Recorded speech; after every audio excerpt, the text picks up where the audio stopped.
Halo teman-teman, kami dari kelompok 8 akan mereview artikel yang berjudul The Strategic Process of Merger and Acquisition Market Using Integrating Change Management. Nah, untuk anggota-anggota kelompoknya ada pada slide berikut ini. Di sini saya akan menjelaskan mengenai abstrak dari jurnal ini.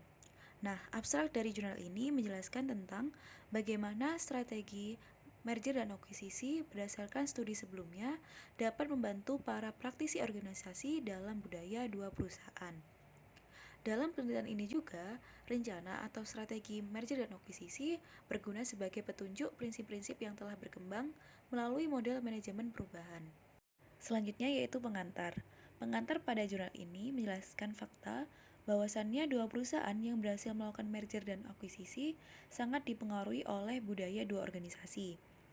Strategi merger dan akuisisi yang berhasil harus dilakukan berdasarkan manajemen perubahan dan arahan pemimpin yang benar.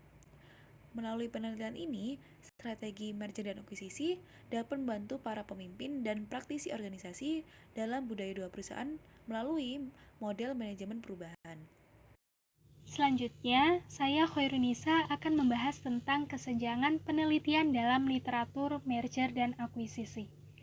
Menurut Kalipa, Tarba, dan Brock menyatakan bahwa pertumbuhan merger dan akuisisi sangatlah pesat dan sudah menjadi hal yang umum terjadi, dikarenakan adanya peningkatan aktivitas merger dan akuisisi serta rumitnya transaksi tersebut.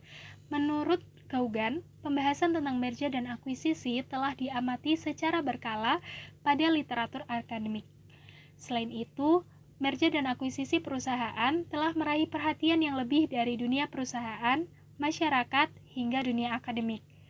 Banyak literatur yang kini juga telah meneliti sudut pandang yang berbeda dari merger dan akuisisi, seperti nilai-nilai yang diciptakan oleh merger dan akuisisi, faktor-faktor yang mempengaruhi keberhasilan merger dan akuisisi, serta motif dari merger dan akuisisi.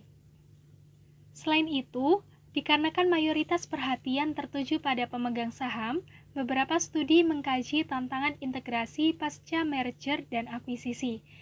Menurut Lajox dan Weston menyatakan bahwa pemegang saham perusahaan target kemungkinan dapat menerima keuntungan dalam jangka pendek, sedangkan pemegang saham perusahaan induk atau pengakuisisi lebih mungkin menerima banyak beban pembayaran. Lalu, menurut Agrawal, Chief, dan Mendelker menyatakan bahwa dalam hipotesisnya, pemegang saham perusahaan induk atau pengakuisisi akan mendapatkan kurang lebih 90% dari nilai pasar mereka dalam kurun waktu 5 tahun pasca merger. Mengingat pada penelitian sebelumnya yang menunjukkan banyak hasil integrasi merger dan akuisisi yang saling bertentangan, maka penulis jurnal ini melakukan sebuah penelitian dengan konsentrasi pemberi petunjuk yang menjembatani antara dua organisasi yang terintegrasi agar proses merger dan akuisisi menjadi saling menguntungkan bagi yang terlibat. Sehingga hal ini dapat dijadikan sebagai penyempurna literatur sebelumnya dan juga penambah wawasan. Kemudian, desain data dan metodologi penelitian pada jurnal ini yaitu integrasi merger dan akuisisi yang berhasil diantaranya dengan menetapkan tujuan, mengkonfigurasi ulang sistem budaya untuk menyamakan dengan tujuan bisnis. Karyawan harus terlibat, terutama dengan perubahan organisasi. Kedua perusahaan juga harus melakukan pelatihan karyawan sesuai dengan kebutuhan dan kemampuan karyawan. Berikutnya, saya Hagiwil Puryanto di sini akan menjelaskan mengenai pembahasan atau solusi yang diberikan oleh artikel ini mengenai merger dan akuisisi. Langkah pertama, penetapan tujuan umum dan mendiagnosis. Pengembangan organisasi sangat penting untuk meningkatkan efektivitas di semua aspek operasi bisnis dan di semua tingkatan dalam bisnis. Langkah pertama yang harus dilakukan yaitu mempersiapkan pertemuan antara eksekutif perusahaan A dan perusahaan B untuk saling mendengarkan kebutuhan mereka dan mengumpulkan informasi mengenai tujuan merger dan akuisisi. Berikutnya, keduanya saling mengunjungi lokasi perusahaan yang akan merger dan akuisisi untuk mengenal struktur organisasi, budaya, nilai, dan karyawan mereka. Kemudian, di langkah terakhir, dengan prinsip-prinsip pengembangan organisasi, langkah yang paling penting untuk integritas manajer dan akuisisi yaitu menetapkan tujuan. Kemudian, dalam langkah diagnosa, harus dilakukan observasi dan studi menyeluruh pada kedua perusahaan selama kurang lebih 4 bulan. Bulan pertama yaitu untuk mengunjungi dan mengumpulkan data situs dari perusahaan A, dan bulan kedua berganti pada perusahaan B. Di bulan ketiga digunakan untuk menganalisa data dan melaporkan umpan balik kepada CEO, dan di akhir bulan keempat digunakan untuk mengumpulkan informasi yang hilang atau tambahan identifikasi setelah bertemu dengan CEO. Langkah-langkah ini diharapkan bisa memahami struktur organisasi dan masalah kedua perusahaan termasuk penyebab dan konsekuensinya. Berikutnya, pembelajaran budaya. Elemen paling penting dalam manajemen perubahan yaitu pembelajaran budaya. Ada 3 fase dalam pembelajaran budaya, yaitu yang pertama, mulai dengan penilaian varians budaya, kedua, atur varians dalam konteks kolaborasi, dan yang ketiga, konfigurasi ulang sistem budaya untuk menyelaraskan dengan tujuan dan sasaran bisnis. Berikutnya, langkah kedua, keterlibatan karyawan. Dalam manajemen perubahan yang sukses, maka karyawan harus terlibat terutama dengan perubahan organisasi. Salah satu metode kunci yaitu dengan mengembangkan dan mengawasi penilaian sikap personel tentang merger dan akuisisi, serta memastikan pekerjaan yang kesulitan dalam penyesuaian budaya. Karyawan harus terus terlibat dan berkomunikasi guna menghindari salah persepsi dan untuk menawarkan solusi atas pertanyaan karyawan. Cara untuk mengatasi kekhawatiran karyawan mengenai hal tersebut yaitu dengan pengaturan formal, gugus tugas, atau individu yang didelegasikan. Untuk memelihara lingkungan kerja yang positif dan menghilangkan sentimen yang merusak, perusahaan A maupun perusahaan B harus memberikan pembenaran dan jawaban atas semua pertanyaan personelnya, serta menjelaskan betapa pentingnya merger dan akuisisi untuk meredakan ketidakpastian, kebingungan, dan kematikan yang mungkin dihadapi personel. Berikutnya yaitu induksi dan pelatihan. Setelah menyelesaikan kekhawatiran dan kebutuhan, serta menentukan mereka yang siap untuk berubah, kedua perusahaan harus memberikan pelatihan karyawan. Prinsip, tujuan, dan sasaran organisasi baru mengenai merger dan akuisisi akan mudah dipahami personel melalui induksi dan pelatihan ini.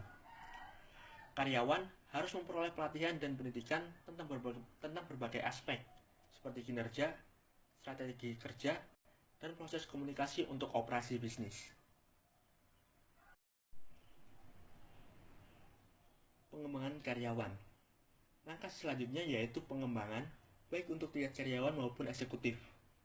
Dalam hal pengembangan eksekutif, yaitu perlu ditingkatkan untuk pengambilan keputusan, komunikasi, serta manajemen perubahan. Sedangkan yang menjadi bidang utama untuk perbaikan karyawan yaitu mengenai keterampilan komunikasi, pengembangan kecakapan teknis, kreativitas, dan pemecahan masalah. Langkah terakhir yaitu restrukturisasi. Dua perusahaan yang merger dan akuisisi tentu memiliki cara operasi yang berbeda. Hal ini bisa menyebabkan beban keuangan pada perusahaan B, sehingga perlu perubahan struktur karyawan. Contohnya yaitu pemindahan karyawan dari area di mana mereka mungkin berjuang dan menempatkan mereka di area lain yang lebih cocok untuk keahlian mereka serta membentuk tim kerja yang baru. Manajemen perubahan merupakan aspek terakhir dari pengembangan organisasi dalam kepemilikan dan kontrol. Sehingga, pelatihan pengembangan organisasi juga harus diberikan untuk manajemen, yaitu mencakup pelatihan manajemen perubahan.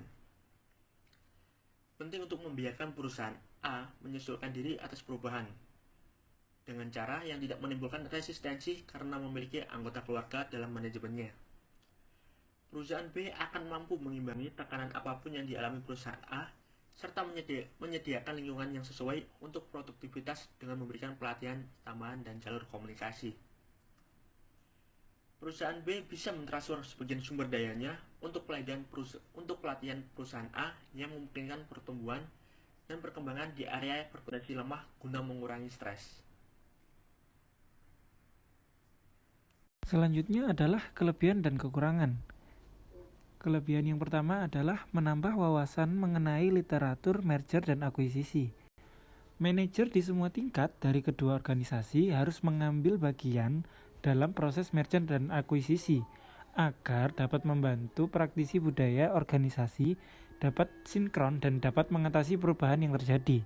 Lalu yang selanjutnya yang kedua adalah metode penelitian yang digunakan dapat mengkonfigurasi sistem budaya sehingga bisa menyelaraskan tujuan bisnis. Lalu yang ketiga adalah bahasa yang digunakan oleh penulis juga termasuk dapat dipahami dengan mudahnya oleh para pembaca. Lalu yang keempat adalah penulis menjelaskan dengan detail dalam memaparkan hasil yang didapat dalam melakukan penelitiannya. Selanjutnya kekurangannya adalah yang pertama tidak ada saran untuk penelitian selanjutnya. Lalu yang kedua, penulis kurang lengkap dalam menyimpulkan keseluruhan isi dari artikel tersebut. Lalu yang ketiga adalah ruang lingkup yang terhitung kurang luas dan masih dianggap terlalu kecil. Saya Wahyu Ramadan, NPM 177. Saya akan membahas kesimpulan pada slide sekarang ini. Nah, setelah beberapa pembahasan di poin artikel sebelumnya, ternyata banyak perusahaan yang mengalami kegagalan dalam akuisisi bisnis dan merger.